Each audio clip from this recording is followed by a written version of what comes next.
bringing you inside the USL Championship and League One. Segmer's got there, Marquinhos! He's been knocking on the door! He knocks it down! Diving into all the biggest stories and top headlines. You are ripping and roaring today. This is USL All Access. It's almost impossible to recreate that level of magic. With Mike Watts and Devon Kerr on Sirius XM FC.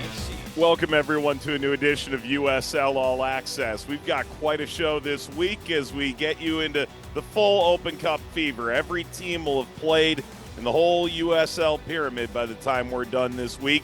In America's tournament, Dom Casciato of Union Omaha is set to join us, as well as Bobby Murphy and Portland Hearts of Pine, who've stolen the hearts of certainly Hartford Athletic, but plenty of people in American soccer as well. Mike Watts, Devon Kerr, Emmett McConnell at the controls. And there is some major news around the league this week. And while we've got a couple interviews we're excited about, Devon, Tom Soehn and Robbie Neilson, big clubs, big names, some big guys on the move. Before we get going, how you doing? Everything good? Feeling all right? All good. That time of year where you're just hoping that you get some sort of sleep, that you have any sort of remnants of a voice for the next game. Family's good. I am well. No caffeine nor bubbly water for 2 days. Life is struggling, for real. True enough. Dev, let's jump into the news. The second longest tenured coach in the league is out in Birmingham. Tommy Soehn, after 6+ seasons, 207 matches. He leaves 10 games above 500, 90, 80, and 37. Bob Lilly remains the longest tenured in Pittsburgh. The interim is actually a Birmingham original in Eric Avila. Wow. I think to an extent this was make or break. I didn't know that last week was make or break for the Birmingham head coach. You and I have gotten the chance to talk to Tommy quite a bit over the years. He's always been great to us. I know we appreciate him. He's a guy who's been around American soccer for decades. I hope he finds his opportunity again. And I hope he finds it soon. They made the playoffs more than they didn't.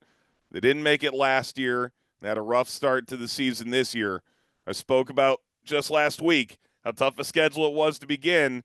You also made note, Dev, it could become a slippery slope really quick in terms of saving the season, and Birmingham has made a move. I agree with you, number one. Tommy, great guy. I think the resounding theme around this is that he's such a good person, which makes it even more difficult. There are so many emotional ties to the situation. You know, talking to Eric Avila before the El Paso match, that was on CBS Sports Network, he was trying to digest it all, right? I mean, we were 48 hours removed from the announcement. I think the announcement timing is an interesting one to talk about, Mike, because what I don't understand is what so drastically changed? And I don't mean that as in I don't think this was the right move. Over time, the results became predictable, the identity lacking, and I'll get to that in a second. But the timeline to me is what I don't get. Now, they played on March 29th, okay? The March 29th game was the 2-0 loss to Pittsburgh. I don't understand why you wait till 4 days before a national TV match to let your coach go. Not only that, it obviously caused an issue behind the scenes because he announced it before the club even did. Correct. So you've got a 2-week window there. I just think the scheduling for me is off because if you've made the decision that you're going to do it, you've got 2 weeks for a manager, whomever that may be, interim or from the outside, obviously Eric Avila in this situation, to work with a group. Instead, you give them 4 days. I think that's wrong. I think it's really poor timing. More importantly to me were some stats. You know, over the years, we have always discussed the quality of roster that they have had. To me, every single year, I think if you put it on aggregate, Mike, top 5 is not very difficult to argue for the Birmingham Legion. The spend, the pedigree of what they brought in, is that fair? At least top 7. Yeah, minimum top 10. Great. Guys like Enzo certainly make money. Their midfield last year did not. So do me a favor. Do me a favor. Remove 2019. Since 2020, tell me what that team is. Tell me what the team is based on. Yeah, about 15 games under 500 the last 3 seasons or 10 And if you games go, under. and if you go, but yeah, the slide really started in 23. If you go about the statistics, I'm blown away by this.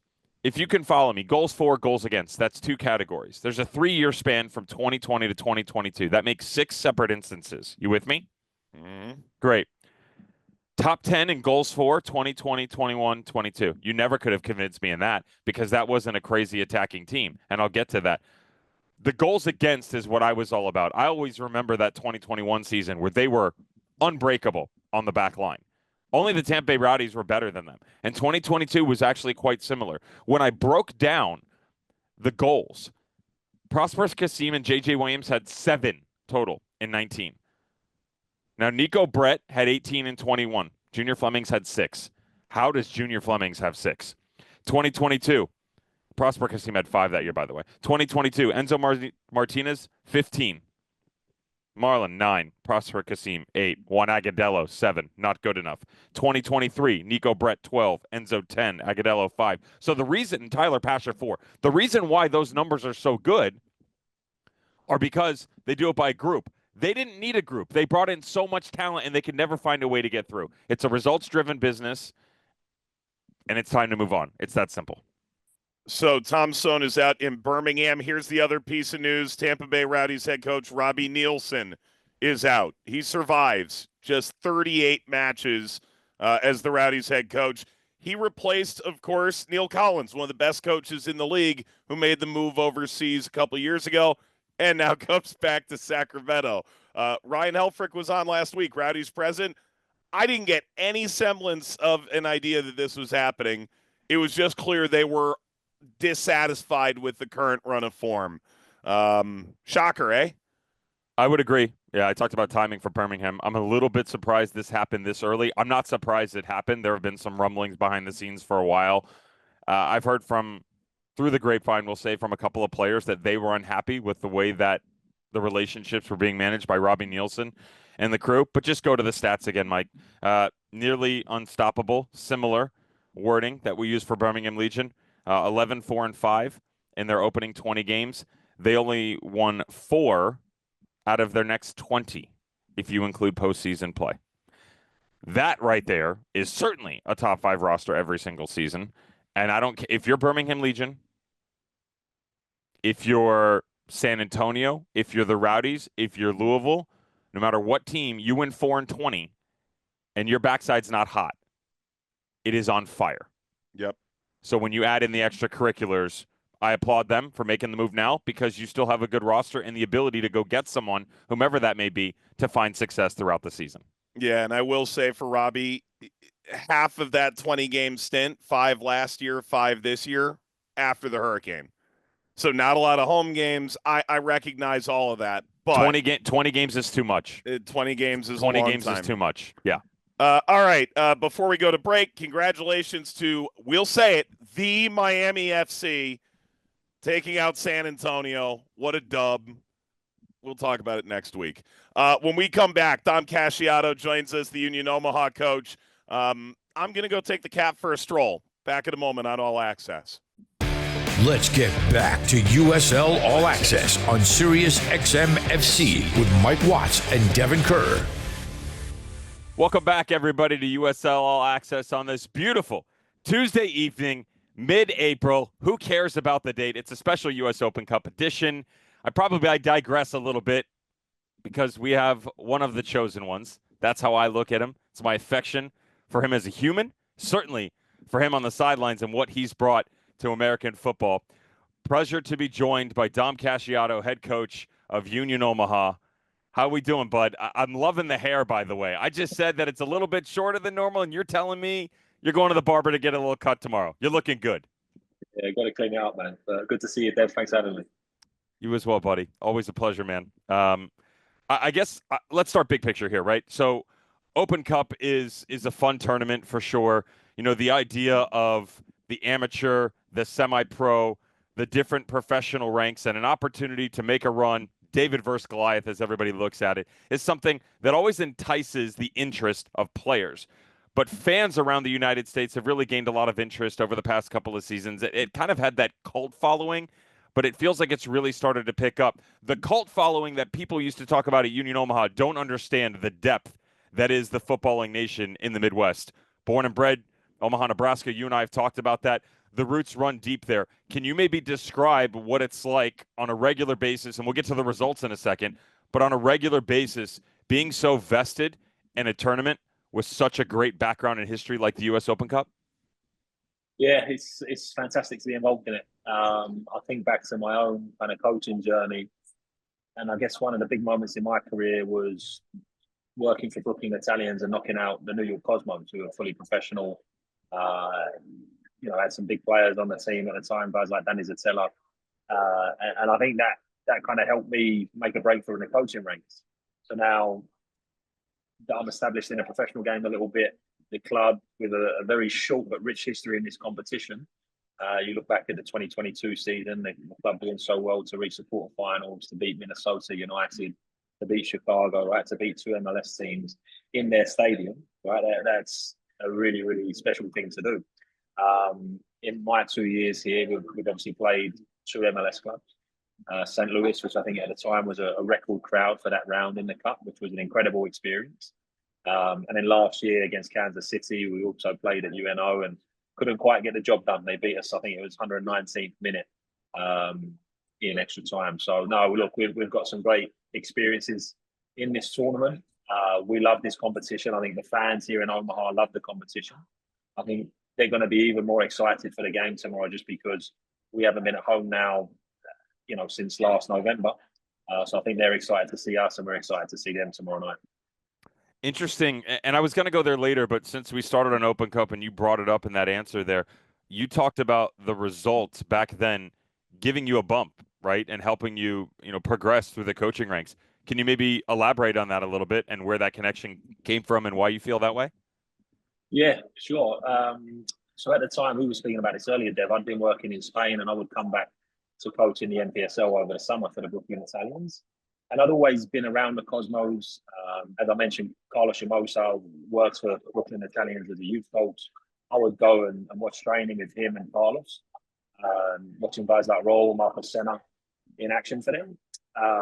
And then I guess I was known a little bit by the club. I was around the club a lot.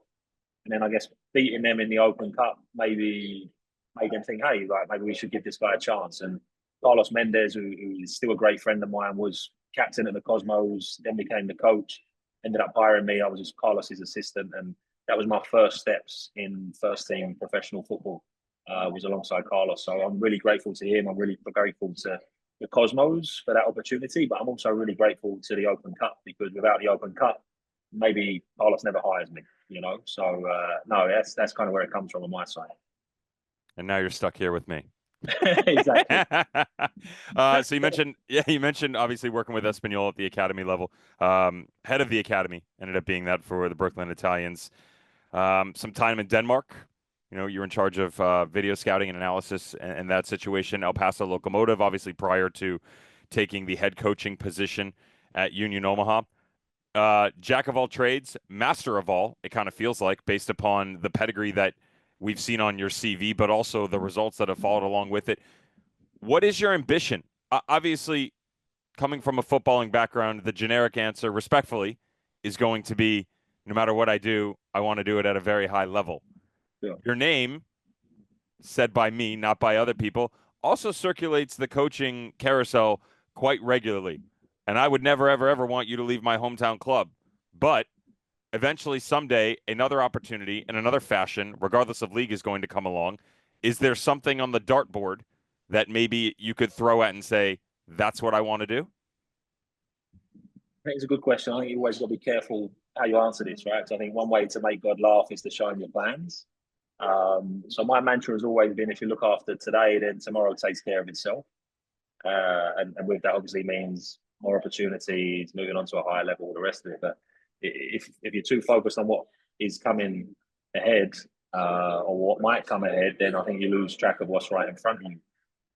We talk about that a lot with the team, actually, about making sure we stay present, we stay in the moment, and we focus on what's in front of us. I think I'm an ambitious guy, probably like any coach. I want to try and work at the highest level I possibly can. I think a dream for me when I started coaching was to try and make it to work at a World Cup. it's a pretty crazy dream. There's only a handful of guys that get there every 4 years, so it's a really difficult one to achieve. But if I was to say, is there a dream job? It would be that. It'd be working at the World Cup for a national team in some capacity at some time in the future. But realise that is a pretty lofty goal and difficult to achieve as well. So focus on today, and tomorrow will take care of itself. Dreamers are what the world is made of, my friend.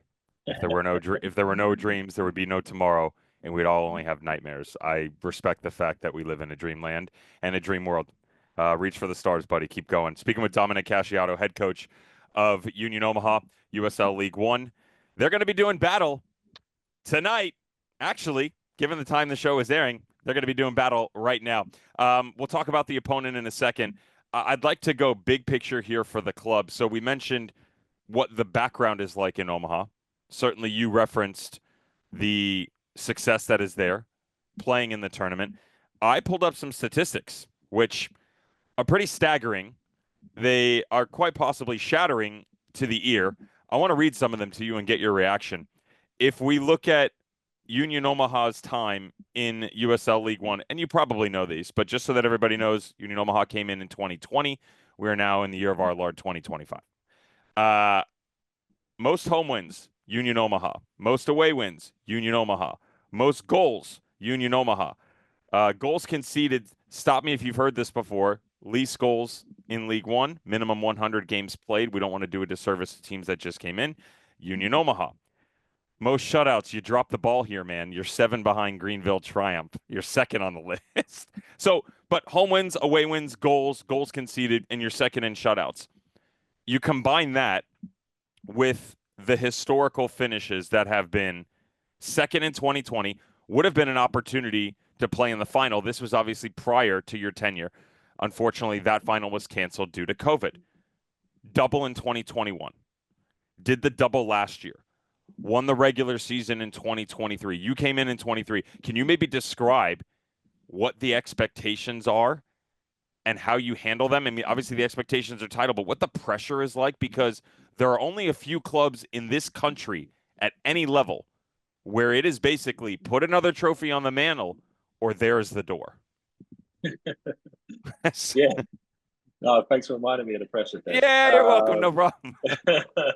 No, it's there, right? And I think the pressure is why you do it, right? Like nobody really wants to be mid-table. Nobody wants to be the bottom of the table. Like, you want to be fighting for trophies every year. So that's why you do it. And I think when there's a history of doing those things, right, the pressure becomes bigger because there's expectation that comes along with the pressure. I think all coaches, all players, are going to put pressure on themselves. But once you've achieved something, like Jay did in his first 3 years of the club's existence, like Jay set a great foundation here, right? And won the double back in 2021, was close to going to a final in 2020 that was robbed from him because of COVID. Had a great Open Cup run in 2022, right? For me, stepping into those shoes, that was something that made me doubt it. It's like, well, hold on a minute, they've had a lot of success and you're going into your first head coaching job. You need to make sure that you know what you're doing and you're able to meet the expectations there. Our owners have never said to me, hey, Dom, we have to finish first in the regular season, or hey, Dom, we have to win the playoffs this year. They've never said that. So I think, and I'm going to parlay this a little bit into our ownership group, I think having great owners like we have, led by Gary Green, that really allows us to exceed expectations, right? Because they understand that people are going to get injured. You're going to have send-ins off. Referees are going to make bad calls. You're going to have travel that is really challenging. They understand all those things, right? And I think if you understand those things as a coach, but you don't use them as a crutch, right, and you're able to find ways around them, then I think you can have success. As much as there's external pressure, I think no one puts more pressure on a coach than a coach puts on himself. And I think I'm certainly fall into that category. And again, I would say that pressure really is a privilege, right? Like, once you're in this position, you're representing the city, you're representing the club. People really get behind this, and I think it's our duty as coaches to give it everything we've got, regardless of what you're feeling internally or externally in terms of pressure. Fortunately for me, we've been able to have good results here and bring home some trophies, and hopefully we're able to continue that starting tonight against San Antonio. With your background, you've certainly seen, in the best of ways, a ton in American soccer over a decent tenure here. whether it's Werner Park or Canigula. Those are the two home venues that Union Omaha has the opportunity, pending what's going on in the local region and what competition is taking place. Stadium plans for the future, growth in League One, growth in the championship, growth at the academy level. In your eyes, where do you feel like U.S. soccer has taken the biggest strides? And the second part would be is what's next? What is the most important thing that U.S. soccer needs to do to take another giant leap? It's a great question, Dev. I've seen a tremendous amount of growth in my time here in the country. You and I have spoken about what lower level soccer looked like in this country 10, 15 years ago, right? I remember being offered contracts of $400 a month with a shared apartment. I think now with the way the USL has evolved and has become more and more professional, obviously you have the players union now, there's more protection for the players, there's more support, the players have more resources. I think all of these things have elevated not just the player experience, but the overall soccer experience in this country. I think there's more interest. I think the World Cup coming in next year is going to just take that interest to another level. I think there's still so many areas to grow, right? It's such a big country, but I think when the USL introduces promotion and relegation for the first time, I think that's going to drive the fan interest to new heights. And I think that's a really, really exciting time to be involved in the game in this country, because it's something unique that has never been done before. And I think when that happens, you're going to see more and more investment. I think you're going to see more and more grassroots clubs start to maybe be compensated for the young players that they're producing. I think it's just going to be good for the game overall. Let's go there. You talked about promotion and relegation and Division One. What would end up being the idea being that USL's announcement of about a month and almost 2 months ago now that Division One could be could be started in 2027 with promotion and relegation to follow in 2028. Now that timeline has the ability to certainly vary based upon progress. The target there for Division One would be 12 to 14 teams. Certainly you're going to have a Division Two. I think everybody's immediate mind thinks, oh, well, championship teams will go to D1. Stop it right there. Not everybody's going to go. Not everybody wants to go, nor would they necessarily be allowed in. And then everybody's mind would also go, oh, well, all the League One teams would be Division 3. I would also be very quick to remind everyone to pump their brakes, because they too will have the ability to not only jump up into the second tier, but even possibly Division 1. Are there any plans at all in terms of ambition for Omaha in the future, regardless of year, 28, 29, 27, whenever things get going, of the possibility, not by performance, but by acceptance early on, to jump into either the second or first division, whatever the name ends up being? I think that would be the club's ambition for sure. I don't want to speak out of turn here and get fans excited about something that maybe is not set in stone. So I need to be careful with what I say. Obviously, the club has big plans to build a stadium to integrate more into the fabric of the community. So that is going to happen. And I think when the stadium comes, I think there'll be natural steps forward in terms of level of competition that will happen as a consequence of that. Again, all of those things are pretty fluid now, so it's difficult for me to commit to anything without being involved in those discussions on a day-to-day basis that our front office and our ownership are going through. Speaking of head coach Dominic Casciato, head coach of Union Omaha in USL League One, they are doing battle right now in US Open Cup against San Antonio FC. This is obviously a pre-recorded interview. Dom, as always, thanks for the time. It's not often that when you and I get an opportunity to speak, I feel like even in the offseason that I'm looking down at the table, and you guys are currently 11th in League One. That's not something that's normal. I'm not saying it to give you a little bit of shtick. For people that don't know, certainly weather is something that comes into play for Union Omaha and their scheduling. They spend a lot of time on the road. I believe when you and I were talking earlier, if you accounted for the preseason time as well as games spent early on this year, regardless of competition, it's somewhere around 9 or 10 weeks that you guys have had to get on a plane or a bus and travel away from home. Certainly, that's going to have an influx on your performances, both positive and negative, usually on the latter. Can you maybe describe what the opening portion of the season has been like and how difficult it is with all of those expectations to handle that pressure with all of these competitions and what usually is everybody else looking up at you on the table? Yeah, look, I think we've only had 3 league games, right? And I think we're always a work in progress at this stage of the season. I think if we look at those 3 games in context, right, we went to Greenville,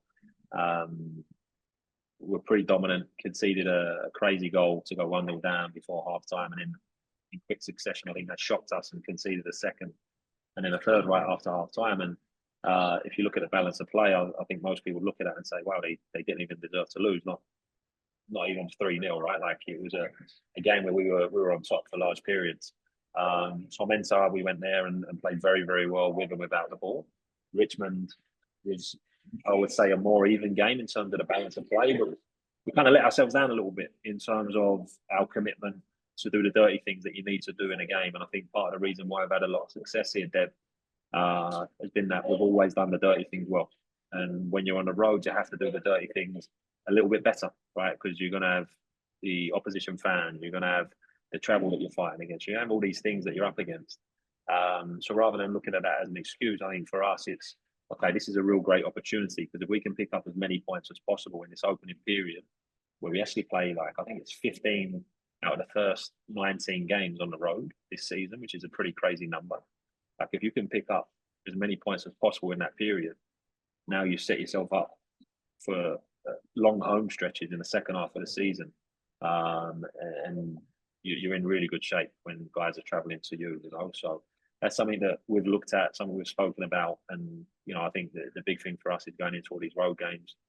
Every game we play, whether we're home, whether we're away, we're looking to win the game. So that doesn't really change anything in terms of our mindset. But I think just making sure the players are aware of, okay, it is a long stretch of away games. If we pick up X amount of points, now all of a sudden we're set up really, really well for the second half of the season.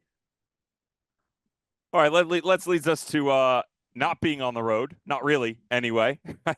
You've been on the road. We'll get back to the Cup competition specifics here. Union Omaha 2-1 in the opening round victory over Flatirons Rush. Then the matchup against Des Moines Menace, certainly an interesting one. Cruising at halftime, the 2-0 lead, the red card comes. You guys are able to see things out after the penalty given up 2-1 over Des Moines Menace. They as well incurred a red card, though that was from the sideline. So you guys were the only ones down to 10 men. Now you're hosting San Antonio FC, who came out to a flying start in USL Championship play. They were only the 10th team all-time to go 4 games unbeaten to start the season. Only 3 have ever won 5 straight. They weren't able to accomplish that. Now back-to-back losses. Kind of walk us through what the scout is, obviously without giving anything away. And what is your outfit of choice on the sideline? People got to know, with that great hair, what sort of outfit is going to accompany it.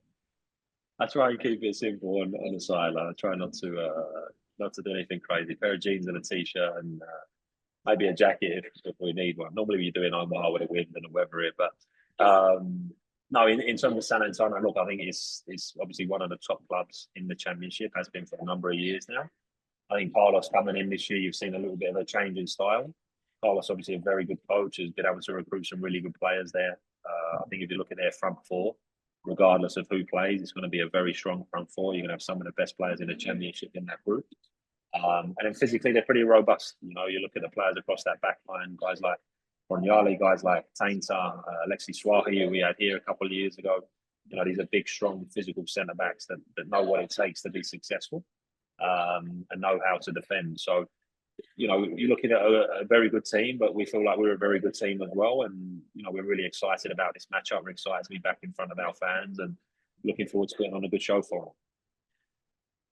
Coach, as always, appreciate the time. I wish I could be there. I do. Man, what I would give to be back at home, sitting on the sidelines, pint, you kids at home, bubbly or not, choose appropriately, always have a safe driver. One day we're going to make that happen, man, as is the French dinner that we talked about when you come down to visit me in Florida. Consider that a deal. Yeah? Looking forward to it, man. Thank you. Love that. Appreciate the time, man. Best of luck. Hope it's going well for you right now.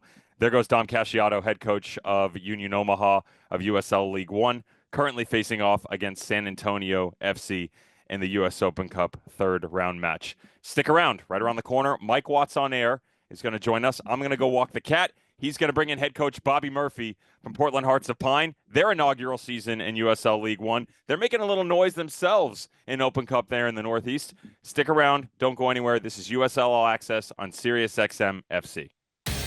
giving insight to all the biggest moments in Championship and League One. This is USL All Access on Sirius XM FC with Mike Watts and Devon Kerr. Welcome back, everybody, to USL All Access on this Open Cup Tuesday night. As Devon mentioned in the previous segment with Dom Casciato, the cat has been transferred. Devon is now taking the cat for a walk as it prepares for its first ever 10K. Mike Watts back with you. And as promised, I'm sure a very confused Portland Hearts of Pine head coach, Bobby Murphy, joins us on the show. Bobby, I'm sure you know nothing about this cat. I know nothing about the cat. That's probably for the best. We're going to keep it that way. But I'm happy. I'm happy for the cat. I know the cat's in great shape. That's always positive. Bobby, I had a chance to talk to you ahead of your Open Cup match in the second round against Hartford, and I was just enthralled hearing you talk about building this club up, and I kind of want to go all the way back to the beginning before we get to present time. But do you sort of remember the first time someone called and said, hey, we're putting a team in Maine, League One side, someone's got to build this thing from the studs up? Would you be that guy? What was that conversation like?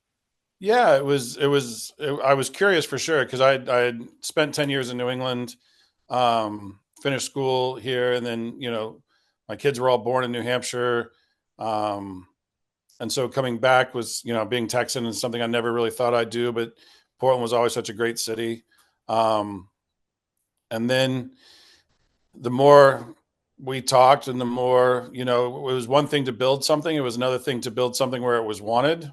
And it was another thing to build something where it was wanted and the vision of the ownership sort of aligned with what I hoped to build a club that would look like. So sort of the more we peeled back the layers, the more I wanted to be a part of this and help get this off the ground. I think a lot of people in American soccer who have a passion for the Open Cup started flipping around YouTube streams, and you see the Portland logo, and you go, I haven't seen that before. And then they flip the game on and they see this Lewiston High School facility that you guys are temporarily playing in, completely packed. Did you expect that? Are you surprised by how quickly this took hold? I'm not, having been around, the community for a little while, I'm not surprised, but I'm amazed, I think is probably a better word, right? I'm just amazed at the level of support that I've encountered from the day I stepped foot here in Portland, that I see every day, the level of enthusiasm across all sections of the community. And so that's amazing to me. But having seen that, no, I was not surprised by the consecutive sellouts, because that it's there and the support is there. And listen, I've got family that live in Dallas and they won't drive a half hour up to Frisco to watch a game, but we had people driving an hour, from Portland to Lewiston to go watch a game. So, I think the fans and the people behind it deserve all the credit because they've been amazing every step of the way so far. Yeah. We are with Bobby Murphy, the head coach for Portland Hearts of Pine, a League One side that has made it through 2 rounds of the Open Cup. They'll play Rhode Island later tonight.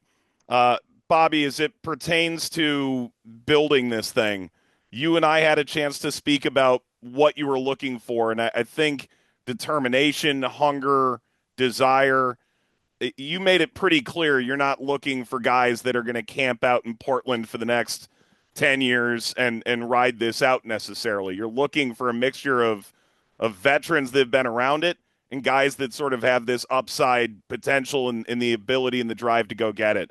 Can you sort of describe to a larger audience, I guess, what that process has looked like over the last 12 months? Because it's arduous. Yeah, and it hasn't even been 12 months. Like I was brought on board middle of November, so the runway was really short to do this. So, no, I think what we wanted to do was take a look at the community, take a look at Portland, what Portland stands for, what Maine stands for, what values that people here hold dear. Listen, they're hardworking people. There's a lot of blue collar jobs. There's fishermen, there's dock workers, and so. Then we have the new Mainer population, where we have the second largest East African population per capita in the country, which people don't know about. And those people are here building lives for themselves, creating a new future. And so you take all those things and, then we sort of just looked at what would make those people proud. If they if you sat in the stands and looked down, you'd say, yeah, that makes me proud. Adrian Heath taught me a great lesson. He used to tell the guys that find the guy in a supporter shirt and you have a responsibility to play as hard every day as if that person got one chance to play for the club, and that's your responsibility. And so we tried to find people who understood that, players who embrace that, players who aspire to possibly move on. If they want to spend 10 years in Portland, let's make sure it's because you're here for the right reasons. Right. And this is your new home. But I think that's what we've gone for. And so we want, it's just, to me, it's just part of that. It helps embed ourselves in the community, that we reflect the community. That's something that they can identify with, that our style of play, our personalities, our humility, hopefully, our gratitude for what we have, reflects what the people of this town and this state have. And you can certainly feel it on the field and certainly from the crowd, no doubt, in the Open Cup matches that we've seen so far. Bobby Murphy is with us. He's the head coach for Portland Hearts of Pine. When you look through your overarching resume, it's a really pretty unique slice of American soccer, in the sense that you went through the college system. You ended up coaching in the college system at Southern Maine. You make the move down to Dallas, like you spoke about, worked at St. Stephen's Episcopal, and then jump back into the pro game. You're in Orlando for a while, couple chances as the interim coach. You mentioned Inchy was there when you first arrived, but it's Jason Christ that follows. You go to Omaha, you go to RGV, you go to MLS Next Pro with St. Louis too. Like, it feels like this is a truly unique journey. Can you sort of describe, as you go through all this, there's so many influences that end up making a coach or making a leader. It feels like you've had a lot of great voices in your career around you. Can you sort of walk us through what that journey has been like, working with so many, pretty major names and people within our sporting landscape? Yeah, no, I think it's, it's been a journey for sure. It hasn't always been easy. There's times where you're like, what am I doing? Like, I just want a home for a little while. You know what I mean? And to be honest, I'm really grateful that I've really started this sort of pro adventure after my kids were old enough not to be having inflicted on them. They were on their own, because I know that can be hard on families. So it's just been sort of me putting myself through it. But, to work with Adrian, and to see what he did in Orlando to sort of transition that from USL to MLS. We worked together in Austin initially, and then, Jason was great to work for. And then, just on through, I just say this all the time, and people who are in the business will understand, I think, hopefully, that this is a really awful business filled with really great people, and so it's the relationships that stand the test of time. The fact that I can pick up the phone and, I did pick up the phone on the eve of the first game, just because I called Adrian, because he's the only person I know who's been through what I was going through. And he's been through it twice, with Minnesota, and with Orlando. That I can pick up the phone and call Jason. Miles Joseph and I still talk all the time. Jerson Echeverry and I are still really close. Jay Mims and I, so those relationships that the game allows you to build are the best part. It's the other parts that can take its toll a little bit. But we've all been through it, and it's kind of all what we signed up for. Yeah. So it has been a journey. And but I think it's all sort of led me to here, and let's hope that, the culmination of those experiences allow me to do a good job here. Bobby Murphy is with us, Portland Hearts of Pine head coach. Before we get to where you guys are at within the Open Cup, which I know, Devin and I have long had an affinity for, and certainly there's a growing affinity for it in the state of Maine. I wanted to talk about Khalid Hersey for a moment.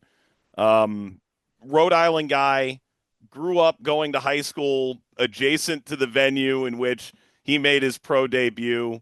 Can you sort of speak to the impact he and his family have had around the organization? Because you spoke to us a little bit about it ahead of your game against Hartford, and Jamie and I walked away going, man, are we glad he got to play in round one, because to leave an imprint on this club's first ever game or first ever Open Cup game is such a cool moment for a kid that's very much part of that community.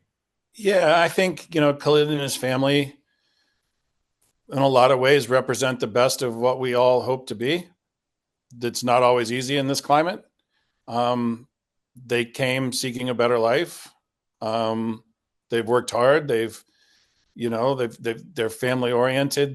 I can't imagine a more alien place from Somalia to Lewiston, Maine. But that community is tight and it's bonded together.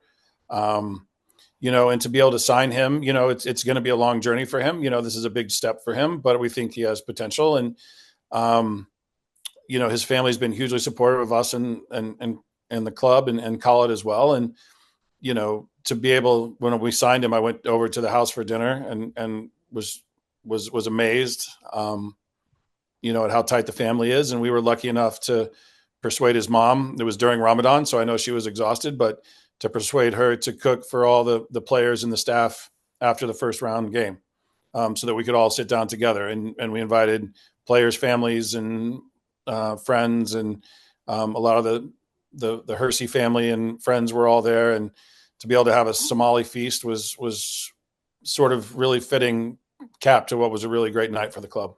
Yeah. So you guys get through the first round, and then you get your chance at a cup set. Bobby Murphy's with us, Portland Hearts of Pine head coach. They've got Rhode Island this week in round 3 of the Open Cup.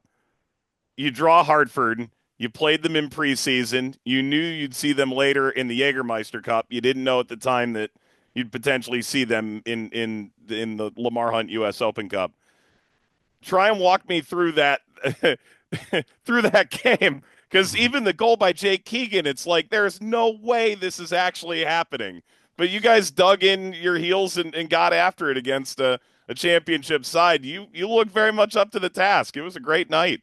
Yeah, no, I thought we were good. I thought we had some chances. I think, we hit the post three times, maybe 3 times. Keeper made a couple of really good saves. And, then you start to wonder, is this going to be one of those nights, where, it's not going to go our way. And then when we had the red card in extra time, they dug in and, to give up the goal we did was disappointing, but I give full credit to the players. They stayed after it and, you're always going to get a chance, you know what I mean? So you just don't know. You just got to make sure you take that chance when it comes. And, happy for Jake to, I'm still trying to figure out the spin of the ball on the turf and how it bounced right instead of left. And, and then you go to penalties and, it's so funny that people attribute it to the snow. The snow started to fall just before Jake scored, I guess. And, during penalties, the flakes were flying a little bit, but, I think that's what the cup does. I've been in cup runs with Omaha, and I've been on the other side when we were at Orlando and we lost to a USL club. You don't want to be on the wrong side of those. That hurts. But I think it gives you a chance to see where you're at, and those things happen. We are joined by Bobby Murphy, Portland Hearts of Pine head coach. I will say there's one thing I had never seen before in that game. Why were you ever given an explanation why they made the fans clear out from behind the goal? So if you're in Lewiston, a lot of people maybe haven't seen this. Everyone rushes behind the goal, camera left, bench left, and it's like a chain link fence with the scoreboard adjacent to it and an empty area of track. And so everyone runs there, and then they part the seas. It was like a 3-minute wait. I'm going, no way are we going to sit here and force you guys in the edge of a cup set to stand there for 3 minutes in the snow and contemplate it. Yeah. And I was like, I couldn't understand it. And then I told the fourth, I'm like, because nobody was really, this poor linesman was trying to move everybody and nobody was listening to him. I said, they'll probably listen to me. Right. So she had to radio to the ref, and the ref was like, oh, I don't know. Okay. And I went behind, I said, listen, I just said, listen, you just got to help me out here. there's every other stadium in the world, but this one, you can stand here. So you got to help me out. And to be fair, they did. And it just added to what was a kind of a crazy night. It was. We saw you walking back along the end line and just sort of like looking into the crowd. I don't know, for some reason, the final kick is probably what's going to be cemented for me, and the Keegan goal forever. But them having you come over and part the seas like Moses. And Brendan's like, "Where's he going?" I'm like, "Brendan, I've got a flight tomorrow. Like, I'm trying to get out of here tonight. Like, I'll be right back. Just give me a minute." And so, Bobby, the game against Rhode Island is underway. Full disclosure, we're doing this interview on Monday. Devin and I are both calling Open Cup matches on Tuesday night. So by the time this airs, you will already be approaching halftime. What does it mean to get a shot at Hartford, at Rhode Island, to essentially meet all your New England neighbors in the first handful of months of existence? That's pretty special in terms of trying to build something. Yeah, and it's funny, right? This will be the third time we've played them. Okay. So we played them twice in preseason. So, listen, I love Kano. We go back to Orlando days when he was with the Pride. Dave McKay was on the staff at Orlando City, who's with him now. Like, I love those guys. They're like family to me. So, they've been hugely supportive of our club, hugely supportive of what we're trying to do here. And so it's almost like family playing family a little bit. But I think, again, it's another opportunity for our guys to see where they're at, and this is sort of the rubber match. We've tied twice in preseason. Now I guess this is the one that matters. So it'll be exciting. And it's just, it's one of those ones where it'll be competitive and it'll be heated during the 90 minutes or the 120, whatever it takes. But afterwards, seeing the way the players have interacted after both friendlies and then the way the staffs are, we'll go back to being good friends and we'll move on from there, whichever way it goes. League One, Portland Hearts of Pine. They are in the round of, the third round of the Lamar Hunt U.S. Open Cup. Round of 32 awaits the winner of Rhode Island and Portland Hearts of Pine. You can see it on Golazo Network for free. The entire U.S. Open Cup has shifted to CBS Sports platform, Paramount Plus, Golazo, and CBS Sports Network from the third round on. Bobby, it genuinely was such a joy to speak to you. And I was on the call of that Hartford game as we discussed before we jumped on here with Jamie Watson, who speaks so glowingly of his time around you and sort of straightening him out as he got into the pro world and gave him another lease on his career and what that meant to him. And that conversation that you guys had ahead of that Hartford game continued at length when Jamie and I got together ahead of that match. So keep making an impact. It's a joy to watch what you guys are doing up there and to celebrate all you've done for sure. Well, we're grateful that we get this, and we're lucky. We're lucky that we have these jobs, and they're not the easiest jobs in the world, but they're the best jobs, and so we have to remember that every day. So a bad business with great people. I know that. Yeah. Bobby, appreciate the time. Wishing you well, and hoping to see you guys continue to perform either in the Open Cup or jumping back into league play. Okay? Yeah, we got to get you guys up here. We got to get you guys up here for the home opener. As soon as the snow stops flying, you've got a shot. Hey, it's 50 degrees, not a cloud in the sky today. And then, we got to get you up here for the home opener. Apparently, their tickets are going for over $250 on the secondary market for the home opener. So, well, now we're getting rich for my blood, but I like it. There you go. Bobby, appreciate it, and let's make sure we get up to Maine sooner than later, my friend. All right, we'll see you this summer. Bobby Murphy joining us. We are back in a moment. Devin and I will wrap it up. The cat's tired. The cat's going back. Back in a moment on Sirius XM FC. You're listening to USL All Access on Sirius XM FC. Here are your hosts, Mike Watts and Devon Kerr. Welcome back, everybody. Mike Watts, Devon Kerr, and the cat is purring. Emmett McConnell's at the controls. It is Open Cup round 3 this week. If you missed the news, CBS Sports now has the rights. So don't check YouTube. Check Golazo Network for free. Check Paramount Plus. And, of course, for the first time ever in the third round, check cable TV. It'll be on CBS Sports Network. I know Devin and I tomorrow have El Farolito taking on Sacramento Republic. Dev, can you pick a cup set in the third round? I'm actually going to be calling it. I'm on the match right now as we're talking. Union Omaha and San Antonio FC. Union Omaha have struggled a little bit in league play, but they've actually spent about 9.5 weeks on the road, including preseason. They're finally back at home. They've also absolutely destroyed their Open Cup opponents. San Antonio FC, 4 games up, 4 wins. Now 2 losses back-to-back. Not just 2 losses, Mike. They were played out of the park pretty well. They're struggling in the attack. Defensively, they don't have Mitchell Tainer. I think this is a big ask for Kalashimosa on the road. I'll throw one at you. Maybe Oakland against Tacoma. Oh, yeah. I've got some nerves that Oakland has to go to Washington to do it. Yeah. Also, by the way, you go ahead. I got one more for Rhode you. Island at Portland.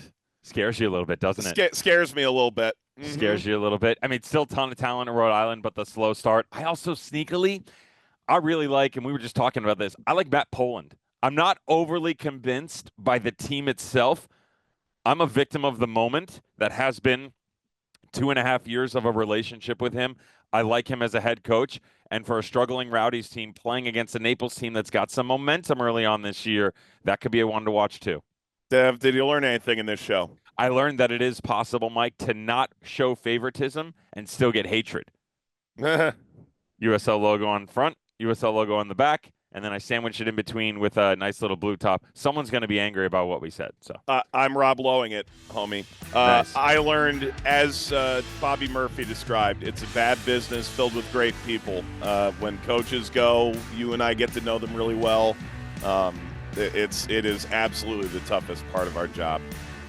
Wishing Tommy and Robbie, for that matter, the best. Yeah. For Devin, Emmett, Mike, we'll talk to you again next week. Enjoy your cup sets, everybody. So long. This is USL All Access. If you missed any portion of the program, listen back anytime on the SXM app.